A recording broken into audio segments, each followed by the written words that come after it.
السلام علیکم دوستوں، ویلکم ٹو قرآن ٹاکس۔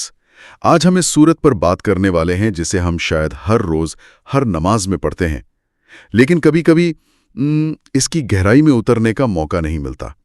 میں بات کر رہا ہوں سورت الفاتحہ کی، دی اوپننگ۔ بالکل، اور یہ صرف ایک سورت نہیں ہے نا؟ اسے ام الکتاب بھی کہا جاتا ہے، یعنی کتاب کی ماں۔ کتاب کی ماں؟ جی، اور یہ نام بہت گہرا ہے۔ جیسے ماں کے اندر آپ کہہ لیں کہ اپنے بچوں کا پورا ڈی این اے ہوتا ہے، ویسے ہی سورت الفاتحہ میں پورے قرآن کا خلاصہ، اس کا نچوڑ موجود ہے۔ واہ! اگر قرآن ایک سمندر ہے تو یہ اس کی چابی ہے۔ اسے السبع المثانی یعنی 7 بار دہرائی جانے والی آیات بھی کہتے ہیں۔ تو آج ہماری کوشش یہی ہوگی کہ ان 7 آیات کو آیت در آیت سمجھنے کی کوشش کریں، یہ دیکھنے کی کہ یہ اللہ اور بندے کے درمیان ایک مکمل گفتگو، ایک ڈائلاگ کیسے ہیں۔ انشاءاللہ۔ چلیں تو شروع کرتے ہیں پہلی آیت سے۔ سورت کا آغاز ہی ہوتا ہے تعریف سے۔ الحمدللہ رب العالمین۔ ترجمہ تو ہم سب جانتے ہیں، سب تعریفیں اللہ کے لیے ہیں جو ساری کائنات کا پروردگار ہے، لیکن اس میں جو لفظ الحمد ہے وہ صرف شکر سے کچھ زیادہ ہے نا؟ جی، یہ بہت اہم نکتہ ہے۔ دیکھیں، شکر جو ہوتا ہے نا، وہ عام طور پر کسی چیز کے بدلے میں ہوتا ہے۔ اچھا، آپ نے مجھے کچھ دیا، میں نے آپ کا شکریہ ادا کیا۔ اگر کچھ نہ ملتا تو شاید شکر بھی نہ ہوتا۔ لیکن حمد کا تعلق خوبی سے ہے۔ خوبی سے؟ جی، جیسے آپ ایک خوبصورت پینٹنگ دیکھتے ہیں تو آپ اس کی تعریف کرتے ہیں، یہ سوچے بغیر کہ وہ آپ کی ہے یا نہیں۔ آپ کسی کے کردار کی تعریف کرتے ہیں اس کی اچھائی کی وجہ سے۔ تو الحمدللہ کہہ کر ہم یہ مان رہے ہیں کہ اللہ کی ذات، اس کے کام، اس کی صفات، وہ خود بخود تعریف کے لائق ہیں، چاہے ہمیں کچھ ملے یا نہ ملے۔ بالکل، یہ ایک انکنڈیشنل پریز ہے۔ یہ ذہنیت کو شکوے سے نکال کر شکر گزاری کی طرف لے آتی ہے۔ اور پھر اگلا حصہ، رب العالمین۔ رب کا ترجمہ ہم اکثر لارڈ یا مالک کر دیتے ہیں، لیکن یہ اس سے کہیں زیادہ ہے۔ بہت زیادہ۔ عربی زبان میں رب کا مطلب ہے پیدا کرنا، پھر اس کی پرورش کرنا، اس کی ضرورتیں پوری کرنا اور اسے اس کی تکمیل تک پہنچانا۔ جیسے ایک مالی اپنے پودے کا رب ہوتا ہے۔ بہترین مثال ہے۔ وہ بیج بوتا ہے، پانی دیتا ہے، حفاظت کرتا ہے تاکہ وہ ایک مکمل درخت بن سکے۔ تو جب ہم رب العالمین کہتے ہیں تو ہم مان رہے ہیں کہ اس پوری کائنات کے ہر ذرے کی پرورش وہی کر رہا ہے۔ وہ صرف کریٹر نہیں، سسٹینر بھی ہے۔ یعنی پہلی ہی آیت میں اللہ اور ہمارے درمیان جو رشتہ ہے وہ واضح ہو جاتا ہے۔ جی۔ اس کے فوراً بعد اللہ اپنی 2 سب سے اہم صفات کا ذکر کرتا ہے، الرحمن اور الرحیم۔ وہ نہایت مہربان اور رحم کرنے والا ہے۔ اب یہاں ایک سوال آتا ہے، الرحمن اور الرحیم دونوں کا مطلب رحمت سے جڑا ہے، تو یہ ایک ساتھ کیوں؟ اس میں بہت ہی لطیف سا فرق ہے۔ علماء کہتے ہیں کہ الرحمن اللہ کی وہ وسیع رحمت ہے جو سب کے لیے ہے۔ سب کے لیے؟ مطلب مومن، کافر، انسان، جانور، ہر چیز کے لیے۔ سورج کی روشنی، ہوا، پانی، یہ سب اس کی رحمانیت کی وجہ سے ہے۔ یہ ایک گرینڈ آل انکمپسنگ مرسی ہے۔ اچھا۔ جبکہ الرحیم وہ خاص اور مستقل رحمت ہے جو آخرت میں صرف ایمان والوں کے لیے ہوگے۔ تو ایک رحمت کی وسعت ہے اور دوسری اس کا تسلسل۔ بالکل۔ تو پہلے اللہ اپنی عام رحمت سے سب کو امید دلاتا ہے اور پھر ایمان والوں کو ایک خاص انعام کی خوشخبری دیتا ہے۔ یہ تو کمال ہے، لیکن اس امید کے فوراً بعد اگلی آیت آتی ہے جو ٹون بدل دیتی ہے۔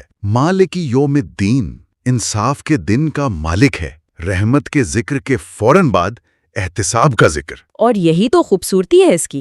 یہ ایک بہترین نفسیاتی توازن ہے۔ توازن کیسے؟ دیکھیں، اگر صرف الرحمن اور رحیم ہوتا تو انسان شاید لاپرواہ ہو جاتا کہ ٹھیک ہے سب معاف ہو جائے گا۔ صحیح۔ اور اگر صرف مالک یوم الدین ہوتا تو انسان شاید مایوس ہو جاتا، خوف زدہ ہو جاتا۔ ان دونوں کو ایک ساتھ لا کر قرآن نے ہمیں امید اور خوف کے درمیان کھڑا کر دیا ہے۔ راجا اور خوف؟ جی، یہ ہمیں یاد دلاتا ہے کہ تمہارا رب رحیم ہے، اس لیے مایوس مت ہو، لیکن وہ انصاف کا مالک بھی ہے، اس لیے غافل بھی مت ہو۔ یہی توازن ایک صحت مند روحانی زندگی کی بنیاد ہے۔ بالکل صحیح۔ تو اب تک ہم نے اللہ کی تعریف کی، اس کی رحمت اور اس کے انصاف کو پہچانا۔ اب سورت ایک ٹرننگ پوائنٹ پر آتی ہے۔ جی اب تک بات وہ کہہ کر ہو رہی تھی، اب بندہ براہ راست اللہ سے مخاطب ہوتا ہے۔ ایاک نعبد و ایاک نستعین، اے اللہ ہم صرف تیری ہی عبادت کرتے ہیں اور صرف تجھ سے ہی مدد مانگتے ہیں۔ یہ آیت اس سورت کا دل ہے، اس کا کور ہے۔ یہاں جو گفتگو تھرڈ پرسن سے سیکنڈ پرسن میں آتی ہے نا، وہ بہت پاورفل ہے۔ یعنی ہم آمنے سامنے آ جاتے ہیں۔ بالکل۔ اور عربی میں الفاظ کی ترتیب دیکھیں، عام طور پر ہوتا نعبدو ایاکا، لیکن یہاں ایاکا یعنی صرف تیری پہلے لایا گیا ہے۔ اس سے کیا فرق پڑتا ہے؟ اس سے مطلب بنتا ہے ہم عبادت کرتے ہیں اور وہ عبادت صرف اور صرف تیری ہی ہے، کسی اور کی نہیں۔ یہ ہر قسم کے شرک سے انکار ہے۔ یہ تو ایک بہت بڑا اعلان ہے، ایک ڈیکلریشن آف لائلٹی کہ ہماری زندگی کا مرکز صرف اللہ ہے، نہ ہماری خواہشیں، نہ لوگ، نہ کوئی اور طاقت۔ یہ آزادی کا اعلان ہے، لیکن فوراً بعد اس کا دوسرا حصہ آتا ہے وَإِيَّاكَ نَسْتَعِينُ، اور صرف تجھ سے ہی مدد مانگتے ہیں۔ یہ پہلے حصے کو مکمل کرتا ہے۔ ہم نے اعلان تو کر دیا کہ ہم صرف تیری عبادت کریں گے، جو کہ بہت بڑا مقصد ہے۔ بہت بڑا مقصد ہے۔ لیکن فوراً ہم اپنی کمزوری کا اعتراف بھی کر لیتے ہیں کہ یا اللہ، یہ مقصد اتنا بڑا ہے کہ اسے پورا کرنے کی طاقت ہم میں نہیں ہے، اس کے لیے مدد بھی صرف تجھ سے ہی چاہیے۔ سبحان اللہ۔ تو یہ تکبر کو ختم کر دیتا ہے۔ جی، یہ عاجزی ہے۔ ہم اپنے ارادے کا اعلان کرتے ہیں لیکن اپنی طاقت کے لیے اسی پہ انحصار کرتے ہیں۔ تو اب جب ہم نے اللہ کی حمد کی، اس سے اپنا رشتہ واضح کیا اور اس سے ایک عہد بھی کر لیا، اب ہم دعا کے لیے تیار ہیں۔ جی، اب ہم مانگنے کی پوزیشن میں ہیں۔ اور ہم مانگتے کیا ہیں؟ کوئی دنیاوی چیز نہیں، بلکہ سب سے بڑی چیز، اہدنا الصراط المستقیم، ہمیں سیدھا راستہ دکھا۔ یہی اس سورت کا بلکہ ہماری زندگی کا مقصد ہے۔ اتنی تمہید کے بعد دعا صرف ایک ہے، ہدایت، کیونکہ ہدایت وہ روشنی ہے جس کے بغیر ہر نعمت زحمت بن سکتی ہے۔ صحیح، علم تکبر بن سکتا ہے، طاقت ظلم۔ بالکل۔ تو سب سے پہلی اور سب سے اہم دعا ہدایت ہی ہے، اور یہاں لفظ ہے صراط مستقیم۔ صراط کہتے ہیں ایک چوڑی واضح شاہراہ کو، ہائی وے، کوئی تنگ گلی یا پگڈنڈی نہیں۔ اور مستقیم مطلب بالکل سیدھا۔ جی، جس میں کوئی ٹیڑھ نہ ہو۔ تو ہم ایک واضح، سیدھے اور کشادہ راستے کی دعا کر رہے ہیں۔ لیکن دنیا میں تو ہزاروں راستے ہیں، تو یہ کون سا راستہ ہے؟ سورت خود ہی اس کی وضاحت کرتی ہے۔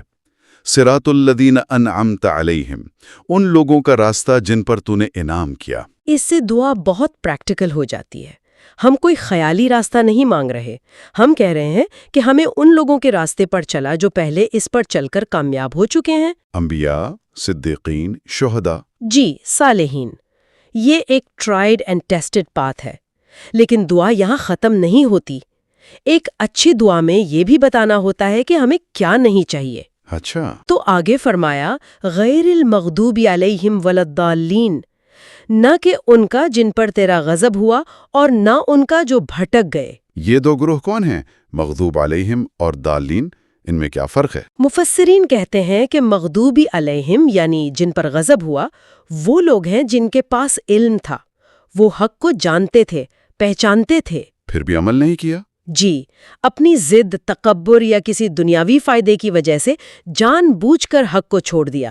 ان کا مسئلہ علم کی کمی نہیں، عمل کی خرابی تھا۔ اور ضالین؟ علمی میں اپنے گمان پر چلتے رہے، ان کا بنیادی مسئلہ گمراہی تھا۔ تو یہ دعا دراصل دو سب سے بڑی غلطیوں سے پناہ مانگ رہی ہے، ایک علم کے باوجود عمل نہ کرنا اور دوسری لا علمی میں بھٹکتے رہنا۔ بالکل، ہم صرف علم نہیں مانگ رہے بلکہ علم پر عمل کی توفیق بھی مانگ رہے ہیں۔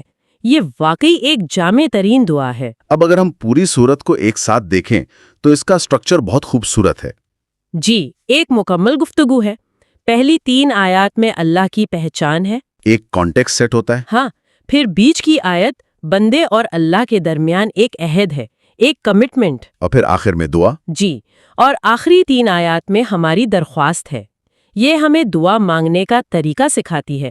پہلے تعریف کرو، پھر اپنا رشتہ واضح کرو، اور پھر عاجزی سے اپنی ضرورت پیش کرو۔ اور جو سب سے حیران کن بات ہے وہ ایک حدیث قدسی ہے، جس میں آتا ہے کہ جب ہم نماز میں یہ سورت پڑھتے ہیں تو یہ صرف ہماری طرف سے نہیں ہوتی، اللہ اس کا جواب دیتا ہے۔ جی، جب بندہ کہتا ہے الحمدللہ رب العالمین تو اللہ فرماتا ہے میرے بندے نے میری تعریف کی۔ جب وہ کہتا ہے الرحمن الرحیم، اللہ کہتا ہے میرے بندے نے میری ثنا بیان کی۔ اور جب بندہ کہتا ہے ایاک نعبد و ایاک نستعین تو اللہ فرماتا ہے یہ میرے اور میرے بندے کے درمیان ہے اور میرے بندے کو وہ ملے گا جو اس نے مانگا۔ یہ احساس ہی نماز کو بدل دیتا ہے، یہ کوئی رسم نہیں رہتی پھر، یہ ایک لائیو کنورسیشن بن جاتی ہے۔ بالکل۔ ہر نماز میں اس عہد کو تازہ کرنا، ہر بار اللہ سے ہدایت کی بھیک مانگنا اور اس یقین کے ساتھ کہ وہ سن بھی رہا ہے اور جواب بھی دے رہا ہے، یہ تو روحانیت کی معراج ہے۔ تو دوستو، اگلی بار جب آپ نماز میں سورۃ الفاتحہ پڑھیں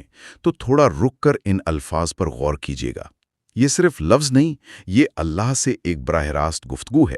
دوستوں، سورہ الفاتحہ ایک ایسی دعا ہے جو اللہ نے خود ہمیں سکھائی ہے۔ جب ہم نماز میں اسے پڑھتے ہیں تو اللہ ہماری ہر آیت کا جواب دیتا ہے۔ کیا آپ نے کبھی اس احساس کے ساتھ یہ سورہ پڑھی ہے؟ اگر نہیں تو آج سے ہی شروع کریں۔ اس پوڈ کاسٹ کو ابھی اپنے 3 دوستوں کے ساتھ شیئر کریں تاکہ وہ بھی اپنی نماز کو بہتر بنا سکے۔ مزید ایسی ویڈیوز کے لیے قرآن ٹاکس کو فالو اور سبسکرائب ضرور کریں۔ اگلی ایپیسوڈ تک کے لیے اللہ حافظ۔